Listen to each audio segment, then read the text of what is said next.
ಆಯಿತು, ಬಹಳ ಸಂತೋಷವಾಯಿತು. ದಿತಿ ದೇವಿಯ ಮಗಳಾದಂಥ ಮಾಲಿನಿಯನ್ನು ಒರೆಸಿ ನವಮಾಸಗಳು ಕಳೆದಾಯಿತು. ಆಕೆ ಒಂದು ಗಂಡು ಮಗುವಿಗೆ ಜನ್ಮವನ್ನಿತ್ತಳು.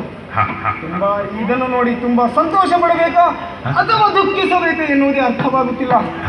ಯಾಕೆ ಬಲ್ಲಿರ? ಮಗುವನ್ನು ನೋಡಿ ಸಂತೋಷ ಪಡಬೇಕಾದ ಸಮಯದಲ್ಲಿ ಆಶ್ಚರ್ಯವೊಂದು ಕಾದಿತ್ತು. ಏನು ಬಲ್ಲಿರ? ಮಗುವಿನ ಶಿರದ ಮೇಲ್ಭಾಗದಲ್ಲಿ ಮಹಿಷನ ಆಕೃತಿಯನ್ನು ಹೊಂದಿದ್ದು, ಶಿರದ ಕೆಳಭಾಗದಲ್ಲಿ ನಿಮ್ಮ ದೈತ್ಯ ಅಸುರರ ಆಕೃತಿಯನ್ನು ಹೊಂದಿದೆ. ಇದನ್ನು ನೋಡಿ ಮಗನಿಗೆ ಮಹಿಷಾಸುರ ಎನ್ನುವಂತ ನಾಮಧೇಯವನ್ನು ಮಾಡಿಯಾಗಿದೆ.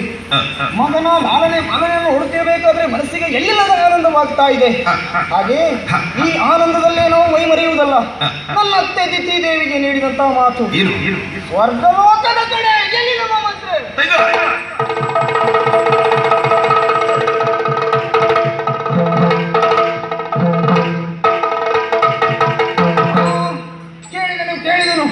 ಮಂತ್ರಿವರಿಯರು ಎಲ್ಲ ಸಿದ್ಧತೆಯೊಂದಿಗೆ ತಯಾರಿಯಲ್ಲಿ